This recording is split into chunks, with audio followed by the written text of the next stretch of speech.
یرزقہ من حیث لا یحتسب، وہ وہاں سے دیتا ہے جہاں سے بندے کو گمان بھی نہیں ہوتا۔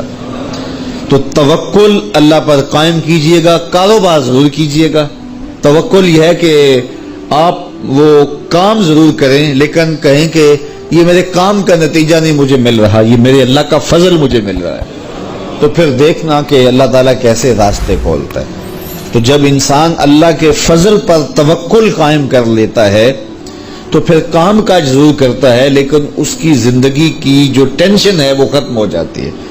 بندہ کہتا ہے کہ یہ ہے تو میں کرتا ہوں، تو یہ نہیں ہوگا تو یہ نہیں ہوگا، بس وہ جتنا کر سکتا ہے وہ کرے، باقی چھوڑ دے اس پہ، تو پھر وہ خزانہ غیب سے نصیب فرمائے گا۔ اچھا، حضور علیہ السلام نے ایک اور چیز ارشاد فرمائی، بلکہ اپنی امت کے لیے دعا دی، اللہم بارک لامتی فی بکورہا، اے اللہ میری امت کے لیے صبحوں میں برکتیں ڈال دے۔ جو کام صبح کیے جاتے ہیں ان کاموں میں بڑی برکت ہے، جو کام جو ہے وہ دیر سے کیے جاتے ہیں، رات کو کیے جاتے ہیں، دوپہر کے بعد کیے جاتے ہیں، ان میں وہ برکات نہیں رکھی گئی جو حضور کی دعا سے صبح کے کاموں میں برکت رکھی گئی ہے۔ تو اس لیے آپ اپنے کام کاج میں جو ہے وہ صبح کو اس کا آغاز کیجئے، پھر دیکھنا کہ برکتوں کے قافلے کیسے اترتے ہیں، اس لیے کہ میرے حضور کی دعا کبھی مسترد نہیں ہوتی۔ اجابت کا صحرا، عنایت کا جوڑا، دلہن بن کے نکلی دعائے محمد صلی اللہ علیہ وسلم۔ اللہم بارک لامتی فی بکورہا، اے اللہ میری امت کی صبحوں میں برکتیں ڈال دے۔ تو جو کام صبح کے وقت کیے جاتے ہیں اس میں برکت رکھی گئی ہے۔ اگر آپ چاہتے ہیں کہ ہم آسودگی حاصل کریں تو پھر اپنے کاموں کا آغاز صبح سے کیجئے۔ اللہ اکبر، اس کی برکات آپ کو نصیب ہوگی۔ اور ایک اور بات ارشاد فرمایا کہ جو چاہتا ہے کہ اس کی عمر میں برکت ہو اور اس کے رزق میں برکت ہو، دو چیزیں جو چاہتا ہے، جو یہ چاہے کہ اس کے رزق میں اور اس کی عمر میں برکت ہو، اور یہ ہر بندہ چاہتا ہے، تو میرے حضور نے فرمایا کہ وہ اپنے رشتہ داروں کے ساتھ سلوک اچھا کرے، صلہ رحمی کرے۔ بعض اوقات ہوتا ہے کہ وہ رشتہ داروں کا رویہ اچھا نہیں ہوتا۔ میں آپ کو بتاؤں کہ سب سے بہتر صدقہ کون سا ہے؟ سب سے بہتر صدقہ وہ ہے جو ناراض مفلس رشتہ دار کو دیا جائے، سب سے افضل صدقہ، چونکہ اس میں نفس شامل نہیں ہوگا۔ بندہ کہے گا آپ شریکوں کو دیں، یہ پہلے ہمارے مخالف اور کھڑے ہو جائیں گے، لیکن وہ کسی وجہ سے وہ ہو مجبور گئے، مفلس ہو گئے، تو جو مفلس مجبور ناراض رشتہ داروں کو صدقہ دیا جائے، اس میں نفس درمیان میں کھڑا نہیں ہوتا، تو وہ صدقہ اللہ کو بڑا محبوب ہے اور وہ سیدھا سیدھا قبول ہوتا ہے۔ تو جو یہ چاہے کہ میری عمر زیادہ ہو اور میرے رزق میں برکتیں ہوں، تو میرے حضور نے ارشاد فرمایا کہ وہ کیا کرے، وہ اپنے رشتہ داروں کے ساتھ اچھا سلوک کرے۔ صلہ رحمی کی تلقین کی گئی، اس سے آسودگی بھی نصیب ہوتی ہے اور یہ ایک اچھے معاشرے کی تشکیل کی ضمانت بھی ہے، اور اس سے رزق اور عمر میں برکتیں بھی نصیب ہوتی ہیں۔ اچھے اور صالح رزق کے لیے میں نے کل بھی ایک روایت آپ کے سامنے پیش کی تھی، وہ بھی علماء نے لکھی کہ دو بھائی تھے، ایک کام کاج کرتا تھا، دوسرا حضور کے پاس بیٹھا رہتا تھا۔ تو اس نے آ کے شکایت کی کہ حضور یہ میرا بھائی ہے، یہ میرے ساتھ کوئی مدد ہی نہیں کرتا، یہ آپ کے پاس ہی بیٹھا رہتا ہے۔ تو حضور نے فرمایا کہ شاید اللہ اس کے صدقے سے تجھے رزق دیتا ہو۔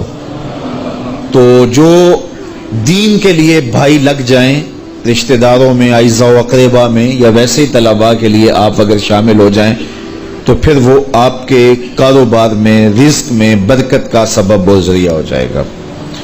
ایک اور چیز حضور نے فرمائی، حل تنصرون و ترزقون الا بضعفائکم، فرمایا تمہیں جو رزق دیا جاتا ہے اور بعض امور میں تمہاری مدد کی جاتی ہے اور مشکل حالات ہوتے ہیں، حالات ٹال دیے جاتے ہیں، میرے حضور نے فرمایا تمہیں پتہ ہے وہ ایسا کیوں ہوتا ہے؟ حل تنصرونا و ترزقونا، تمہیں جو رزق بھی دیا جاتا ہے. بعض اوقات ایسا ہوتا ہے ایک بندہ بڑی محنت کرتا ہے نتائج نہیں ملتے، ایک بندے کی تھوڑی محنت ہوتی ہے لیکن دروازے کھلتے چلے جاتے ہیں، مشکل میں پھنس جاتا ہے، کوئی ایسا سبب لگ جاتا ہے کہ راستے کھل جاتے ہیں. تو بندہ کہتا ہے کہ پتہ نہیں یہ کیا ہوا. تو حضور نے فرمایا کیا جانتے ہو حل تنصرونا و ترزقونا، تمہاری یہ جو مدد ہوئی اور تمہیں جو رزق کی کشادگی عطا کر دی گئی یہ کیوں ہوئی ہے پتہ ہے؟ الا بدعفائکم، کہا تم معاشرے کے جن کمزور لوگوں کی مدد کی ہے یہ ان کی دعاؤں کا نتیجہ ہے. اپاہج، کمزور، لاچار، اراملہ، یتامہ، مساکین. یار جب کوئی شخص کسی یتیم کی مدد کرتا ہے اور ان کے گھر میں چولہا جلتا ہے تو عرش کا رب کتنا راضی ہوتا ہے. جب کوئی دکھیے کے کام آتا ہے اور اس کی اعانت کرتا ہے تو پھر وہ راضی ہو جاتے ہیں.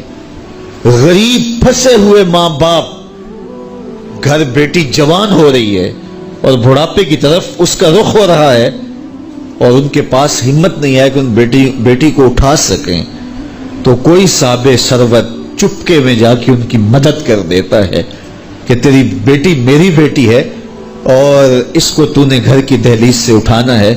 تو پھر وہ ایک دم خوش ہو جاتا ہے اور آسودہ ہو کے اس کا انتظام کرتا ہے اس کی شادی کا.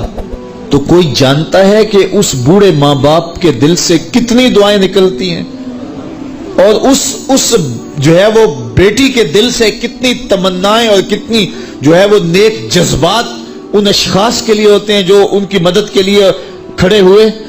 تو کوئی اس کا وزن ہے؟ کوئی وزن نہیں کر سکتا کہ اللہ تعالیٰ اس کی برکت کتنی عطا کرتا ہے. تو میرے حضور نے ارشاد فرمایا تمہیں جو رزق دیا جاتا ہے، مصائب سے تمہیں بچا لیا جاتا ہے، آتی آتی تکلیف ٹل جاتی ہے، تمہاری نصرت دشمن کے مقابلے میں ہوتی ہے، حاسدین کے مقابلے میں تم کھڑے ہو جاتے ہو. فرمایا تمہیں پتہ ہے یہ تمہیں کیوں ایسا ہوتا ہے؟ فرمایا الا بدعفائکم، جو تمہارے معاشرے کے کمزور لوگ ہیں جن کی تم نے مدد کی، فرمایا یہ ان کی دعاؤں کا نتیجہ ہوتا ہے.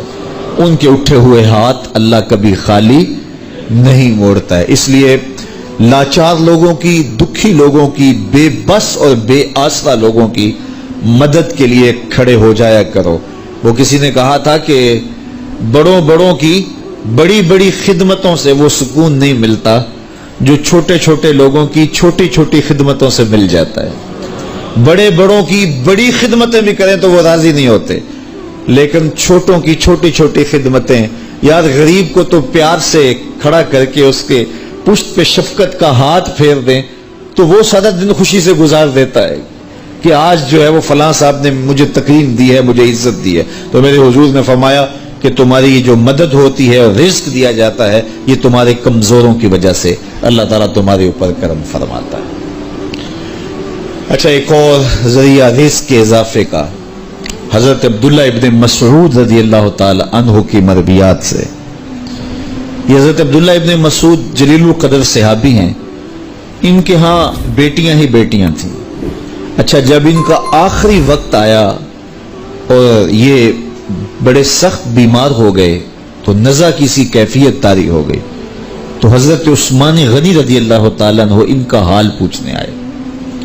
تو جب حال پوچھا، بیٹھے، گفتگو ہوئی، واپس چلنے لگے تو حضرت عثمان غنی نے اشرفیوں کی 2 تھیلیاں نکال کے حضرت عبداللہ ابن مسعود کو پیش کی. تو انہوں نے کہا کہ مجھے تو اس کی ضرورت نہیں ہے، میں تو اس دنیا سے جا رہا ہوں، تو یہ مجھے کیوں دے رہے ہیں؟